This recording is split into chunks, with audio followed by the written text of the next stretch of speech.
Gobierno de Navarra. Nafarroako gobernua.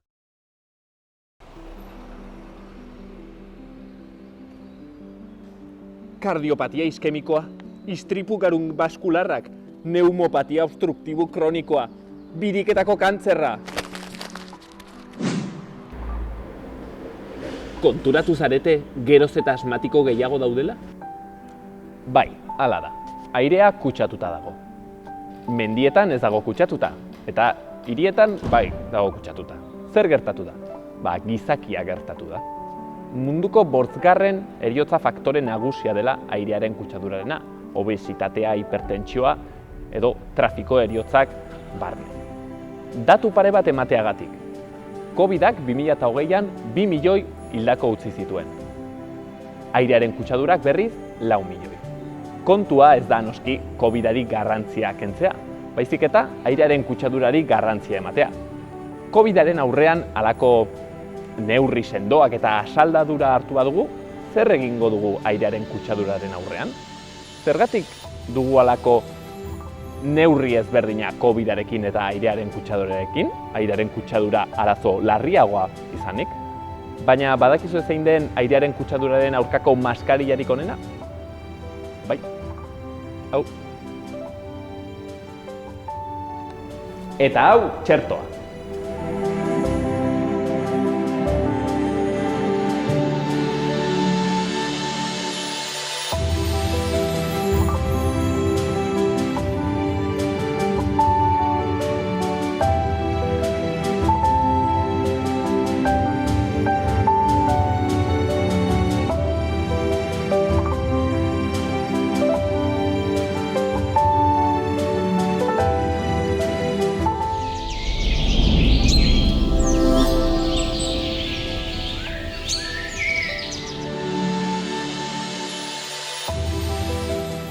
Laskainaseko urtegia.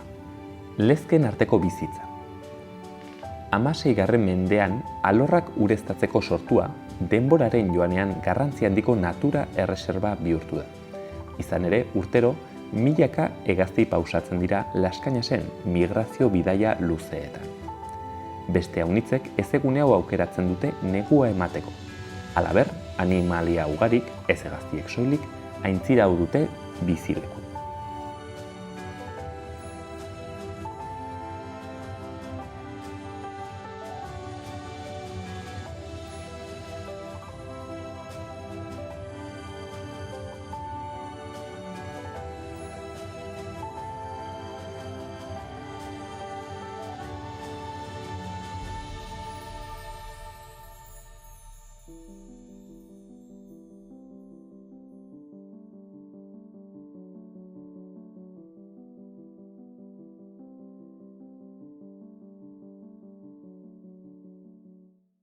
Bueno, eta gaurkoan airearen kutsaduraz hitz egiteko geratu gara, eta gurekin daude Iker Aranjuelo, Nafarroako Agrobioteknologia Institutuko ikerlaria, eta Josu Alfaro, ingurumen hezitzailea, Iruñako udalan, eta, bueno, gaur, airea kutsatuta dagoen, hotza sorik bai, baina gaian sartzeko,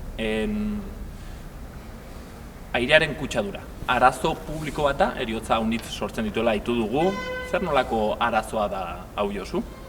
Bueno, agian lehenengo arazoa litzateke pixka bat atzera egitea, bai, eta probleman burua sartu aurretik,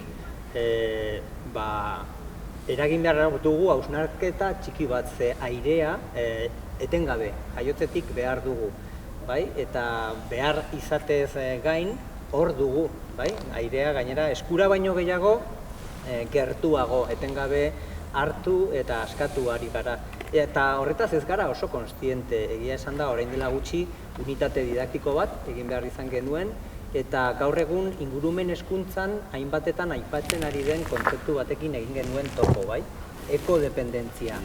Aire hori, behar hori, zeinek asetzen du, eta planetak asetu du, planetak bermatu du, eta zergatik edo nola zeren bitartez egin du zerbitzu hori, etengabean, basoak ditugulako, landaredia dugulako, ekosistema osasuntsuak izan ditugulako. Eta horrek ematen digu, bai, multinazional zahar hori, basati horrek, sortzen du behar dugun airea, behar dugun kalitatearekin, eta beharrezkoa dugun oxigenoarekin.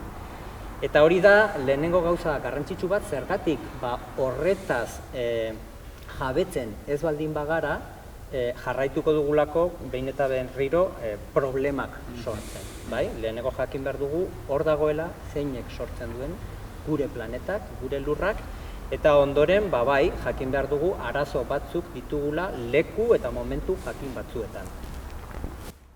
Pixkat hori, Josuren azalpenei zenbaki batzuk emanez, ez? Irakurri nuen nik txosten bat, justu 2019ko datuak ziren, eta Europa mailan pixkat kutsadura medio aurreratu ziren 124.000 heriotza, bakarrik Europan. Gero beste txosten bat egin zen Europa mailan 853 hirien aire kalitatea aztertu zen, horietan barne Euskal Herriko hiri ezberdinak, eta ikusi izan, adibidez, Iruñaren kasuan, 2019 urtean kutsadurarekin erlazionatutako heriotzak izan du zirela 58 eta 108 pertsona bitarte. Bilbon eta Donostian antzeko balioak eta Gasteiz eta Baionan pixkat datuak baxuagoak ziren. Pixkat ideia da, azkenean, asko edo gutxirenik ez dute esango, bino heriotza batzuk badaude hor, ez?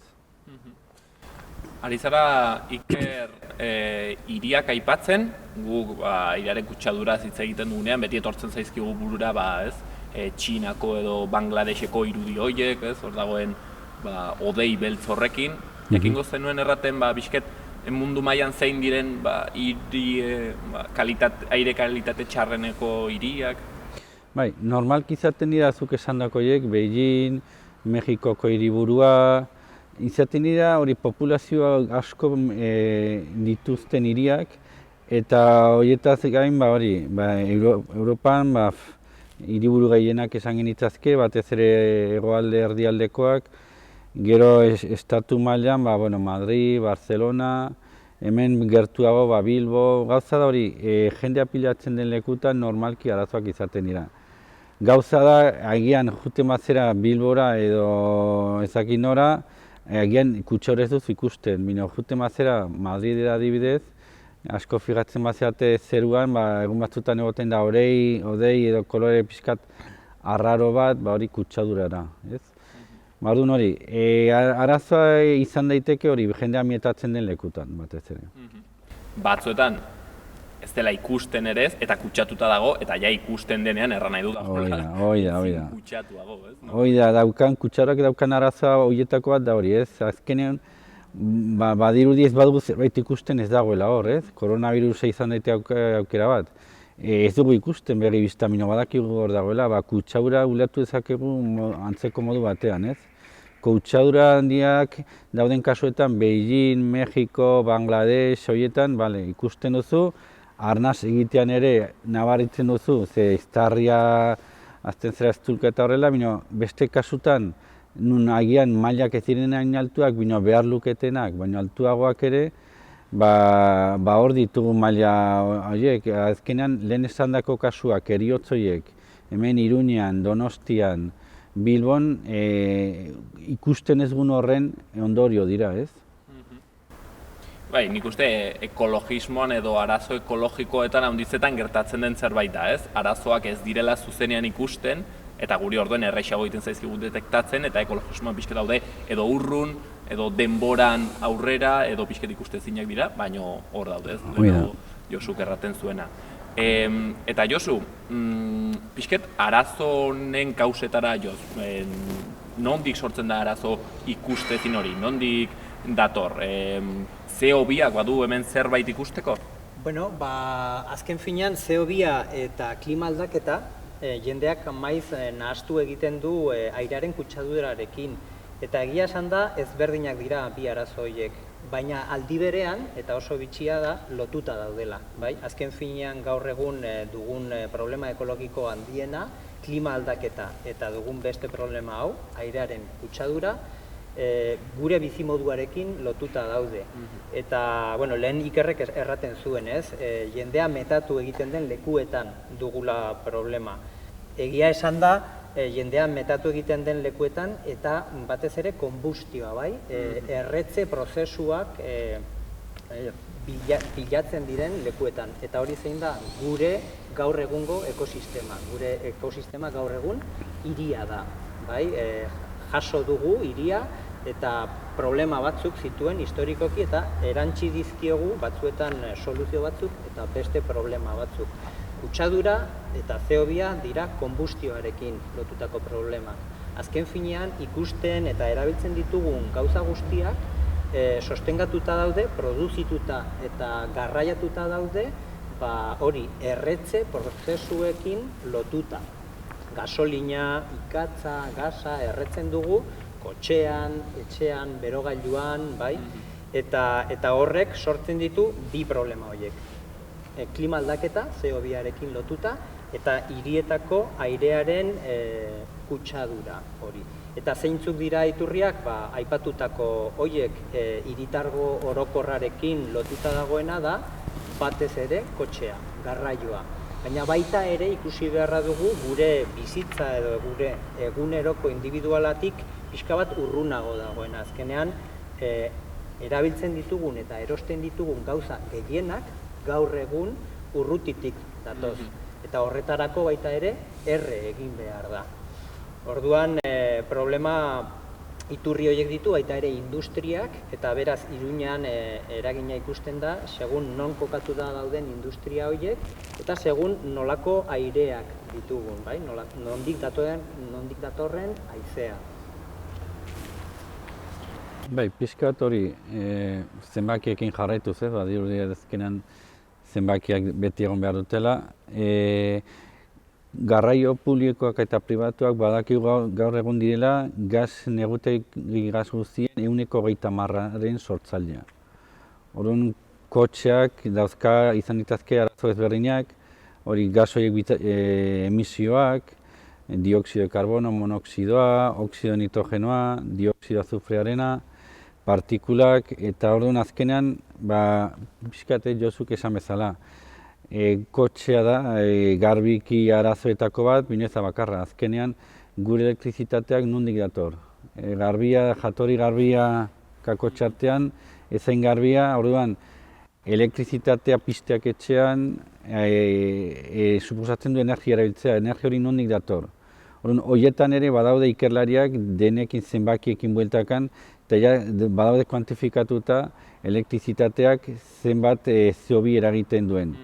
Internet denok pentsatzen dugu, internet badiru magikoa dela, hodei horri mantentzeak ere, arazo ikustezin horieta. Hoi da, eta azkenean internet bera ere da, gaur egun ez da nagusinetakoa, mina pilatzen, igotzen ari da, maila azkar batean, eta internet hori mantentzeak ere, azkenean isuriak ditu.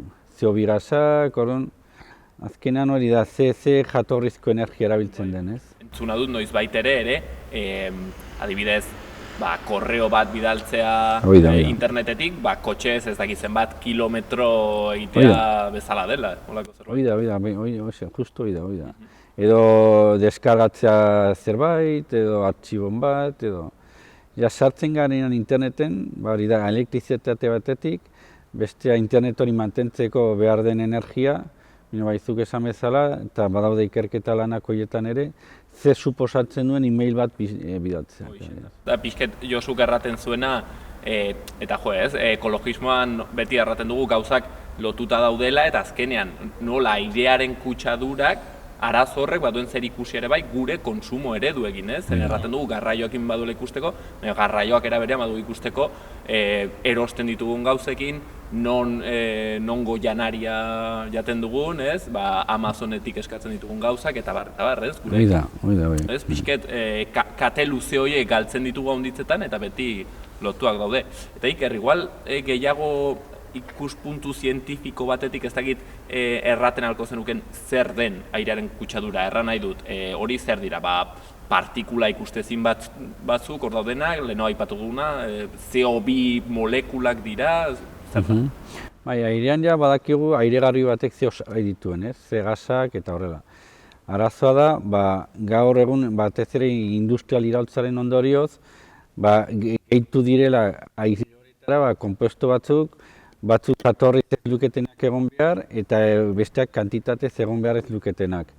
Eta orduan, gaur egun zein nagusik izaten dira ikertzen diren gasak edo barkatu, kutsaurarekin erlazionatutako horiek, esan gezake airea ikintzen duten konpuesto horiek, ira monoxido karbonokoa, dioxido nitrogenoa, azufre dioxidoa, partikulak ere bai, ozonoa, eta nagusik horiek izango lirateke. Eta guzti horiek gehien bat hori kotxeekin lotuta, mugitzen garen modu eta makina horiekin lotuta, eta esan beharra dago baita ere Iruñeko udalatik eta Nafarroako gobernuatik Europar Batasuneko araudiek nolabait sortu beharra izan da sare bat, estazio batzuk, kutsadura guzti hori eta molekula guzti horiek neurtzeko. Iruñan badira 3 estazio, Iturraman eta Arrosadian, Nafarroako gobernuaren estazioak dira, eta hemen Arrotxapean bada udalaren beste bat. Guzti hori datuak edukitzeko, denbora errealean, eta sustantzia ezberdin horiek neurtzeko. Eta hori da hemen Iruñan daukaguna, baita ere Iruñeko udalatik hemen ingurumen hezkuntza museoan gaude gaurkoan, eta hemen antolatzen ditugu hitzaldiak, lantegiak, pixka bat, beti hausnarketa hori piztu nahian. Aipatzen zenuen orai Josu, Nafarroa etorri gara, ez dakit Iker erraten aldi guztun pixket Nafarroan, eskuak burura eraman behar ditugu, airea ez da intxarra, Nafarroan metrokarratu andana bat ditugu, beraz, maten du airea nahiko purua dela, ez dakit nola den egoera hemen.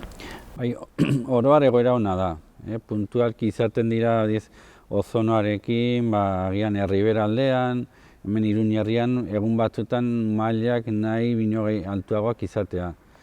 Oroar nahiko hona da, gauza da hori, zer den ona, zer den txarra hori. Lehen esan ditudan datuak ez, aurreko urtean, 2019an hil ziren 50 eta 98 pertsona bitarte kutsaren ondorioz. Oroar, alderatuaz beste hiriekin eta horrela, edo herrialdeekin, ez da txarra. Ez da hain txarra. Nafarroan geldituz, badutuzte, Iker, baduzuela zuek ere, eta gainera ingurumen hezkuntza museoarekin elkarlanean, herritar zientzia proiektu bat, lotzen dituena airearen kutsadura, herritarrak eta landare batzuk entzun dudanez. Pixka bat ideia zen ez, gure ikertzaile bezala jendeak kokatzen gaitu laborategi itxi batean, gure aparatu edo teknologia goziarekin. Batatxuriekin. Hoi da. Orduan pixkat nahi genuen zen hortik irten eta azkenan jendeari erakustarazi zer egiten dugun, prozesua zein den, laginak bildu, analiziak egin, datuak interpretatu, emaitza batzuk atera, Josurekin eta hemen hitz egiten, beraiek lan asko egiten dute divulgazioan, jendeari erakusten, pixkat zerbait egin elkarren artean, kombinatuaz divulgazioa eta ikerketa. Orduan, egiten ari geran lan honetan, egingo dena da jende hemen Iruñerriko bolondresei, banatuko diegu landare batzuk, edukitzeko beren edo leio edo balkoietan, hilabete batzutan. Gainera dekoratzen, ez? Hoi da. Gaina estetikoki politxak. Eta gero hori, denbora pasa ondoren, laginak hartzeko eskatuko diegu, emango ditugu laborategira, egingo ditugu analiziak, eta hori ikusiko dugu, segun eta landare hori Iruñerriko zelekutan egon duden, ea badagoen patroirik, begira, zona honetan badirudi mailak altuagoak direla, honetan gutxiago, eta saiatuko gara ere Iruñako udaletxaren laguntzarekin egiten ere trafiko densidade analizi bat, eta horren ikusi dagoen erlaziorik trafiko densidade datu horiekin, eta metal astun edo beste elementuen mailekin. Igual bat ematek sustoa eramango du ikustean bere kalean, ze... Bueno, pizkat, gaur sustoa lehen esaten genuena ez, kutsaura ez, gaur sartzen ez Beijingen, egoten ez 24 ordu eta bihar ospitalean, ez da kasua. Esan nuke zoritxarrez. Ze gehienetan badugu zerbait ikuste lehen esan duguna, edo bere eragina epe luzean baldin bada ahaztu egiten dugu. Arazoa da baldin bagabiltza ingurune batetan, esposaketa maila altu batean urte batetan bazkenean, 25 urte barru izan ditzazkegu boleto gehiago, minbizia jasateko edo bestelako bat. Bueno, gauza da hori bat ez dugu susto handirik espero, bino nahi duguna da jendea pixkat ohartaraztea, kotxe bat hartzea, egiteko gauzaren bat kilometro edo 2 kilometrotara, bagian bere eragina duela, edo... Bere barridei, ez, ari diela eragiten. Oida, pixkat, pentsamendu aldaketa edo bintzat plantamendu berriak konsideratzeko nahi dugu. Eta, Josu, zuek ibiltzen zarete hain zuzen ere halako arazo ikustezinak ikustarazten, ez? Ingurumen hezkuntzaren munduan, baina ez duzu bakarrik informatzen, baizik eta pentsatzen dut ere jendeari bere egunerokoa aldarazten ere saiatzen diozuela, ez? Airearen kutsadenen kasuan, nola egiten zaio aurre honi? Bueno, lehenengo gauza da zuen laguntzaz gaur hementxe egiten ari garena, bai? Hausnarketarako eta pentsamendu berri baterako saioak, tarteak eta espazioak eukitzea edo sortzea. Eta hori oso garrantzitsua da, azken finean, gaur egun klimaldaketari berriro bueltatuz, hitz egiten da kultura klimatiko berri bat behar dugula. Eta oro har, nik uste gure bizimodua ezagutu behar dugu, modu kontziente batean ezagutu behar dugu, gure bizimoduaren ezaugarriak eta ondorioak. Eta hori hain zuzen da ingurumen hezkuntza. Eta egiten duguna da, halako proiektu horiek, gero jendeak lehen atala edo lehen pausua izango litzateke hausnarketa hori piztea, eta horrek eman behar du bide urrengo pausuetara, urrengo urratsa horietara, eta horiek dira noski egiten duguna, eta modu individualean, baina baita ere modu kolektibo batean, nola antolatzen gara, eta nola dago antolatuta azkenean guztion ekosistema hau, dia, eta baita ere Nafarroa, Europa eta abar, bai? Eta egin beharrekoa hori da lehenengoa, bai? Kultura berri hori sortu, pentsamendu berri hori sortu, eta agian lehenengoa galderak erein. Ekodependienteak garela konturatzea adibidez. Bai, horretara esnatu behar dugu, kontziente izan behar dugu, eta azken finean badu bere gauza positiboa, bai, konektatuta gaudela, eta hori ere bada oso polita. Gauzak ezin ditugu bakarrik konpondu, eta talde eta gizarte bezala, herri bezala, eragin behar dugu. Beno, eta honekin iritsi gara saioaren bukaerara, gure saioetan beti badugu gure ohitura txiki bat, eta galdetzen diegu gure elkarrizketatuei. Emateko baliabide artistiko bat, nolabait ere, gu honetan sartu alizateko, liburu bat edo pelikula bat izaten alda, eta baita ere ekintza bat aldatzeko. Orduen, Josu, bautuztezu baduzula zer proposatu? Ez da bat ere erreza izan, gai honi buruzko liburu edo ez dakit pelikula bat, eta batean sortu zait buruan.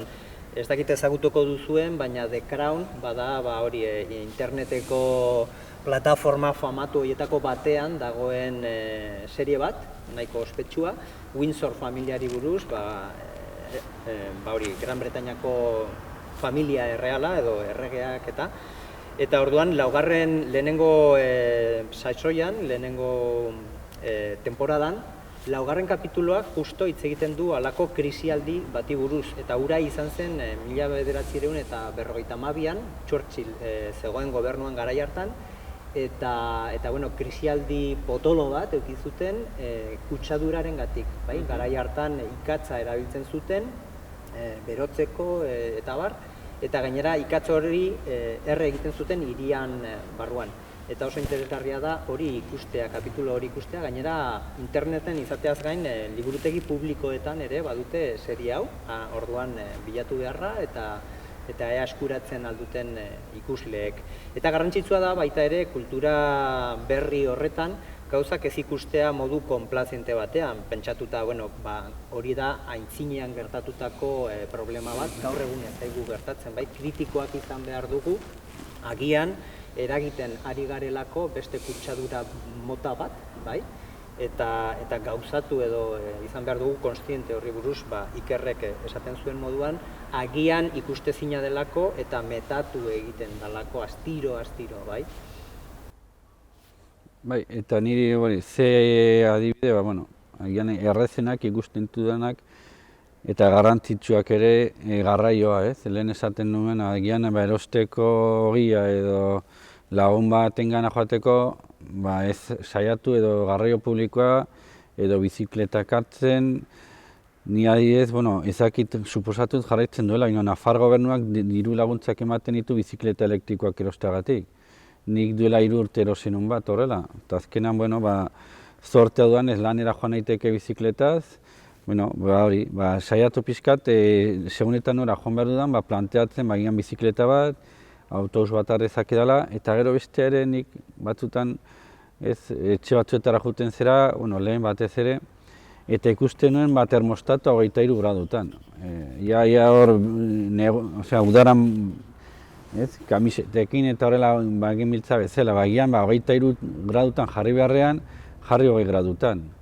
Azkenean, lehen esaten genuena 3 gradu horiek suposatu dute energi konsumo handi bat. Eta gradu bat, igotzeak edo jesteak alde desente egin dezake. Orduan, bagian, egon gaitezke etxean, kamiseta motzen egon beharrean, jertxe batekin edo horrela.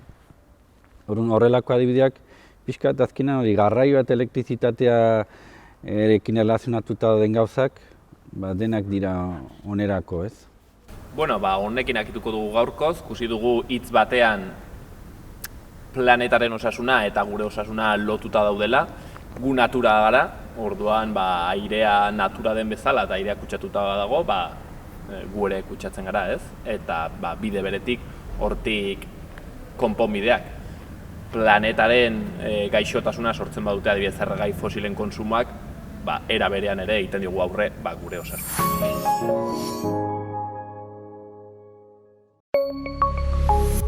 Gobierno de Navarra. Nafarroako gobernua.